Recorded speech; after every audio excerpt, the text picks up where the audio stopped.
So yesterday we got the final update when it came to Call of Duty here, or Modern Warfare 3 just in general. We got a whole brand new UI system, as you clearly can see right here, basically just showing you all the Call of Duties in one tab. Now you have the store, which gives you between the Black Ops 6 store and between Modern Warfare 3 store. Then you have all the games between Warzone, Modern Warfare 3, Modern Warfare 2, Vanguard, Cold War, and Modern Warfare 2019. This is where all the games going forward will be on one tab here. You have the home screen right here just showing everything that you went through recently and just the games in general when it comes to the popularity. As you can see, I have Black Ops 6 right here big and bold because that is the Call of Duty that's coming out within the next couple of days. And to be completely honest with you, this UI looks absolutely insane. So we got a lot of information these last couple of days when it came down to Black Ops 6 as our final days of Modern Warfare 3 has come. And yesterday being Monday the 21st, they put out that last update that literally completely changed the UI of just the Call of Duty HQ, and just I guess you can call it a Modern Warfare 3 as well, because it's all just one whole thing now. And I get the idea of trying to keep all the Call of Duties together, but these Call of Duty games are hefty. They're like 100 gigs a pop. It's like my PC didn't have enough space to even download the Black Ops 6 Jones. I had to delete about like 2 cards just to even get BO6 on my computer. But like I said, I get it that they want it all under one thing now, which, you know, makes sense, stuff like that, just to keep it all nice and I guess neat, instead of having you like close an app and just close an app, or like put a disk in, or just constantly have to do that over and over again. But I feel like one thing they fail to realize is that even like on PC, like if you load up a Call of Duty game, like no matter what game it is, like if I click this right here at Modern Warfare 3, it still closes out the HQ and then it opens Modern Warfare 3. So it's basically a whole process that's just even longer now. It's usually, like I said, you load up the game like Battle.net. You'll click the card that you want, it'll load up the game, and you're instantly in the game. Now you have to load up Call of Duty HQ, and you have to select the game you want, then it has to load in the game that you want. It's a whole longer process now that it's just I don't understand why they didn't think that part through. Like, this whole thing doesn't make anything faster at all. You're probably faster taking out the disc and putting the disc back in. I swear to God, I don't know what they were thinking when it came to that part. They should have made like the load up times a lot more faster, in my personal opinion. It takes even longer now. So like I said, I understand the idea of wanting everything together. I get it. Like, in a way, it kind of just caters to the casuals in terms of like that whole Hulu looking type look for it. So it kind of looks like a streaming service. But I don't know, man. I'd have liked it a lot more if everything loaded a lot faster. It's not really practical, in my personal opinion. It still takes forever just to load up the game, and it's even longer now since you have to load up the HQ and then go to the game that you want and then load up that game right after that too. It's like it's just an extra process added to the game, and it's just unnecessary, in my personal opinion. But don't get me wrong, the HQ actually does look good. It looks nice with all the games there, having the store there as well. I'm pretty sure the HQ get like extended a lot more, like in terms of like the store tab of it, because once Black Ops 6 comes out, the store probably will be there. They most likely will put the option to like buy COD points there as well, so it's a lot more easier. Instead of having to load up COD to actually get COD points, you could just do it through the Call of Duty HQ. So they can do a lot with it and make it a lot more better, but it's just not efficient. That's the best word I can put for it. It's just truly not an efficient process, in my personal opinion. But we have Black Ops 6 here, and it's literally in 3 days. And unfortunately, I want to do the whole take a flight to New Zealand, but I don't know how to do it on Battle.net. I saw someone say you had to create like a whole different account just to even get it done, and I'm like, bro, who got time to make a whole different account and then change this to New Zealand? I'm like, it's just not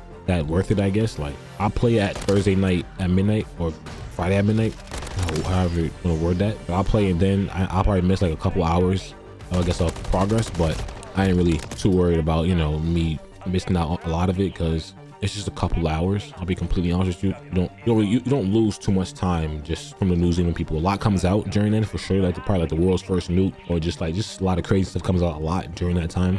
And I know a lot of people every year do it as well, but I've never done it. I've always just, you know, waited until the game has fully came out and then just played the game regular. But I was thinking about doing it this year, but I was like, I don't know if it's really, I can say worth it. I don't know. I just don't think I want to try. I don't know. I'm not scared you get banned, because you're not gonna get banned. Like, that's not something that's ban worthy. I actually, to be honest, I can't even say that with confidence, because the amount of times that I've seen people get banned, the amount of times that I've gotten banned just on Black Ops 6 in general, it was just like, yeah, that game's whole system hopefully is a lot better than it was during the beta. Because during the beta, bro, that being banned on the beta scared me a lot. I'll be completely honest with you. Like once I got that 700-day ban, it was like, whoa, that kind of like put me off for a loop. Granted, I'm not the only one who got that ban, obviously, but once I seen that ban happen, I was like, what the hell? I'm getting banned on the beta, bro, for no reason. Hopefully their system was a lot better in this game, or in Black Ops 6, I should say. Especially because they had that whole Warzone thing happen where Ricochet banned people for absolutely no reason. Like they literally made a statement saying that Ricochet made a mistake and it banned people by accident. It's kind of like, I don't know how that happens. I'll be honest, I kind of don't believe it to a certain extent, because it's like, y'all control Ricochet. Is Ricochet just auto banning people? But then again, I guess it kind of is then, if that makes sense. But then also you can blame Call of Duty as well, because it's like, okay, what's the criteria when it comes to getting banned in Call of Duty? Because what would Ricochet have to detect, or just like detect, or just see to auto ban people? So I don't know, but hopefully it's a lot better during that game, because like I said, during the beta it scared the shit out of me because I didn't know what to do.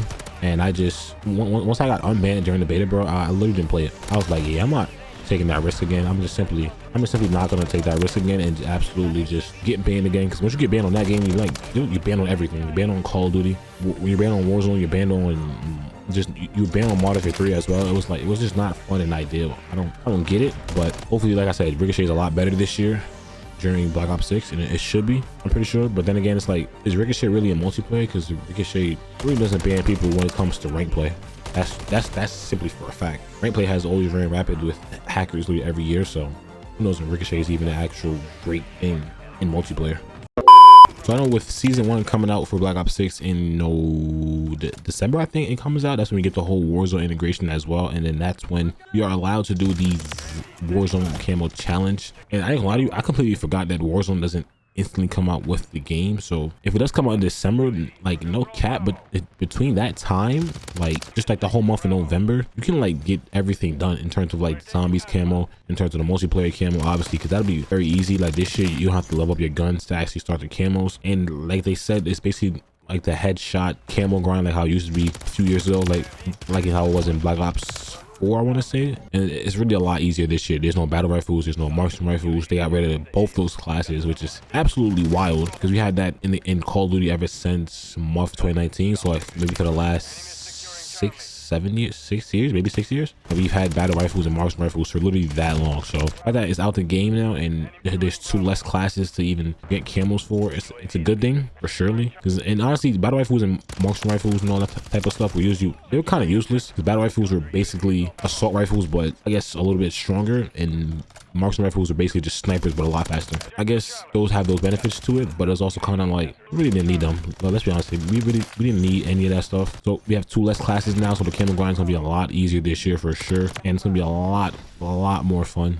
But I was debating whether or not I should actually do the Warzone camo grind, because it's kind of like, I don't know, Warzone, I really don't blend well with Warzone like ever. So I mean, I don't know, Warzone I kind of really don't enjoy like that. So I was kind of like, I know, like based on the patch notes yesterday, or just that blog post they put out, the Warzone camos are just based on like eliminations mainly. So you have to get kills to basically get your Warzone camos, and I have no problem with that. I just hope it's not no weird challenges to like do something crazy during this time and that time in the game and you get your camo. Those stuff I don't like, but I guess we'll obviously clearly have to see. But I don't know, I was debating whether or not I should do it, and I really didn't know if I wanted to. But now that I think about it, if it comes out in December, I should have the zombies camo, honestly, and I should have the multiplayer camo like probably by right before season 1 comes out. But that's usually, I usually get the camo within like a week. I'll be honest, like a week and a half, it's not even 2 weeks, like a week and a half. I really sit down and play, I can really get the camo, and I'm gonna sit here and grind. Like there's nothing else to do. I'm gonna sit here and actually grind out this camo and go absolutely crazy. The only one that'll take forever, I'm gonna keep it a buck, it'll be the zombies one. That's just how zombies camos are. They're very just tedious and time consuming for sure. So that's the only part that'll kind of like slow down my progress. And sometimes zombies can get very boring and repetitive, so I have to be very mindful of that. But if I can get both those camos right before the Warzone integration, that'd be great. So now I can just focus on Warzone and play that and just actually get the camo for Warzone, because I really do want that camo, I'll be honest. But I don't know if I'm personally willing to play Warzone to get it. I don't know, we'll see. If I don't get it when it first comes out, I definitely will get it at some point, but I really do want that, because that's the first ever like Warzone mastery camo in history. And obviously they intend on adding more, because this, like I said, is the first one. It's not like they're gonna start and then stop. So the Warzone Mastery camos will just strictly just get better and better as the years go on, especially with different Call of Duties. I'm gonna assume every COD is gonna do it as well, because Warzone will be in every Call of Duty. I know like Infinity War, they don't do zombies, so obviously there won't be a zombies mastery camo for their game next year. But for a Warzone, I'm pretty sure they will continue doing Warzone mastery camos for surely, because like I said, Warzone is in every Call of Duty. We get a Warzone integration every year. Obviously we get a multiplayer every single year, so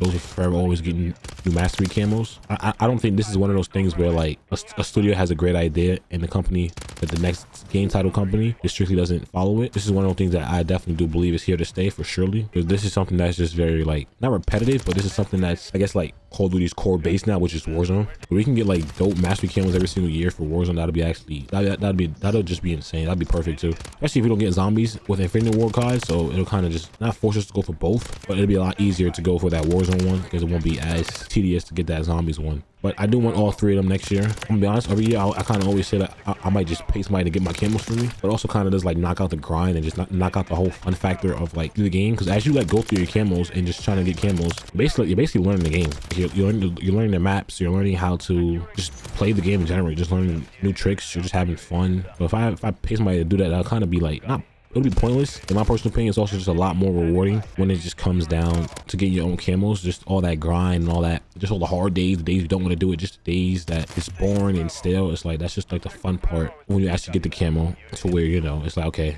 I actually did this. This feels great. So paying somebody really isn't, I say it every year, I kind of get lazy with it. Obviously I'm not gonna do that again or ever. I will never pay nobody to do it for me. Like I know a lot of the Warzone people do it, because they just all they care about is Warzone, but I'm personally just not gonna do it. I enjoy that process. It's all about the nitty-gritty process of it all, so that's very fun for me personally. And of course we have level 1000 prestige master again back here in Call of Duty. So I don't know, I might just be streaming and just grinding to hit max level. I'm pretty sure I'm gonna hit level 1000 this year. I was thinking about it earlier, like I don't know if I should. I hit level 1000 in BO4 when it was normal prestiges. That was like my first ever COD that I like stuck like with the whole year through. And that was very fun. I hit level 1000 in BO4, and that was actually pretty much, that was a grind itself, I'll be honest. And this year I think I definitely might hit level 1000 this year for sure. I mean, right now obviously I'm level 1000 in this game, right? I'm level 1100, so it's basically kind of the same thing, but just I'll probably hit level 1000 a lot quicker in that game than I will on this game for sure. And plus it's a Treyarch game. Treyarch games are always fun. They're arcadey. The arcade is the best way to play Call of Duty. So I just gotta tip the hat to them and what they're doing this year, because the grind factor is gonna be so much fun. The camo grind is gonna be easy, but I think the overall core of multiplayer will be a lot more fun for surely. But that is enough of Modern Warfare 3 from me today. If you do enjoy today's video, don't forget to drop a like and subscribe. I know I was just pretty much yapping about the final update of this game, and a couple days away from Black Ops 6. It's been a year. It's been a fun year. But like I said, if you do enjoy, don't forget to drop a like and subscribe on the video and subscribe to the channel. I will see y'all in the next one. Doses.